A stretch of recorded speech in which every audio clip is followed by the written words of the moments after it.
corruption. It's a word we're all too familiar with daily. Its tentacles have found its way into even the most sacred of spaces, including the healthcare system and places of worship.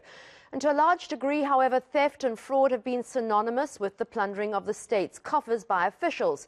But from the Estina dairy farm to the asbestos project, private companies have been implicated in alleged fraud involving government contracts. So just how severe is fraud and mismanagement in the private sector? Well, let's speak to Stephen Powell. He's the director of Ensafrica's Forensics Department. Stephen, it's always great to speak to you. And you deal with so much corruption, not just on a South African level, but on an international field too. Stephen, we talk about the plundering of state coffers, state capture so often, but it's the private sector who's often the corruptee. Exactly, Annika. The private sector has a massive role that it plays in corruption. And, you know, the corruptor is often private companies that identify decision makers within government bodies and within private organizations. You know, it is rampant out there, and it's a lot of organizations realize that it's actually easier to buy tenders and to win public procurement through cheating than to compete lawfully. And that is a problem. One of the issues seems to be that it's very hard for our justice system, having been hollowed out. They don't have experts with your sort of forensic expertise, for instance, or if they do, they have to pay a fortune. It's very difficult to get them before court and to have a winnable case. Exactly. You know, what happens with corruption is it's a very complex crime, and it's very difficult to detect. And often following the money trail is quite a convoluted process, and it involves subpoenaing a multitude of bank accounts and then perusing and identifying the corrupt transactions. And coupled to that, invariably, you have to analyze emails going into mailboxes of multiple custodians to understand exactly what parties are conspiring to do. And it does require a large degree of sophisticated skills and expertise in order to manage. And we did see during the decades that our former president was in power that the prosecution was almost decapacitated. And we have seen a process of how the state is trying to redevelop and enhance. And we've had some really good appointments within the NPA, and some really competent individuals have been brought in to help address the rot and to tackle these complex cases. And it is a challenge. And I know that, for example, in the Zondo Commission, a lot of evidence of corruption, senior government officials receiving bribe payments, all of that was unearthed. And the challenge right now is for the NPA to convert that into successful prosecutions. I'm quite optimistic that there is still a body of absolute competence, excellence within the NPA.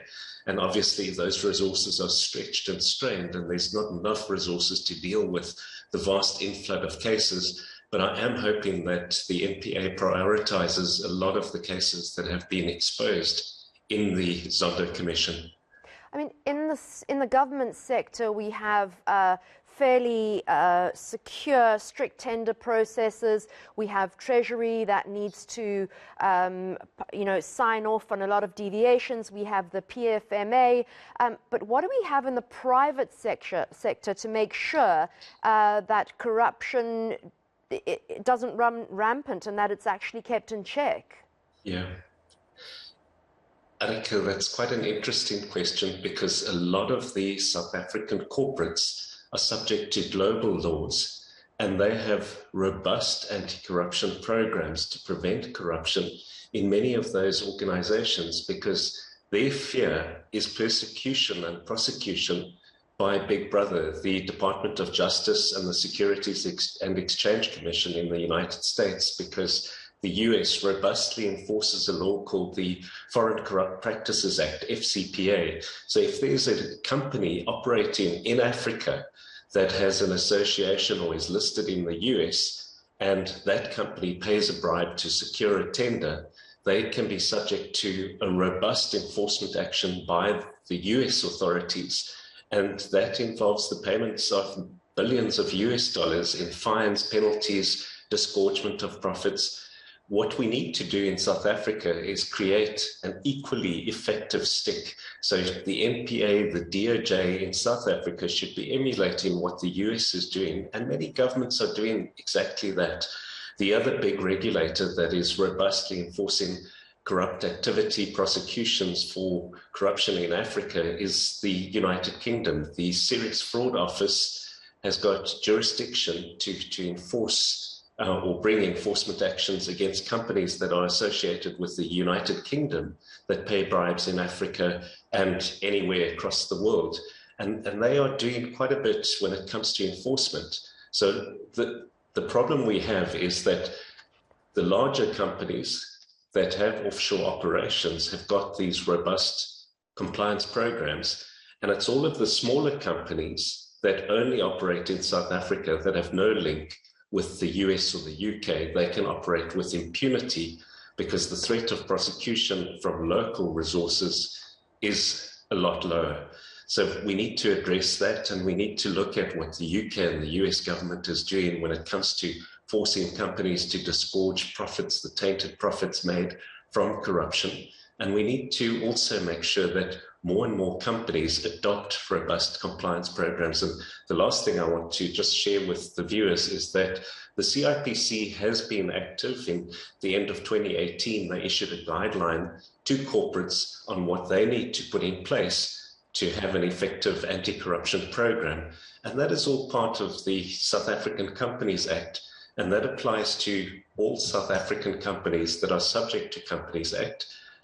And it's not just, the US and the UK forcing companies to comply. So there are measures that are there. And then we also have to have stronger enforcement.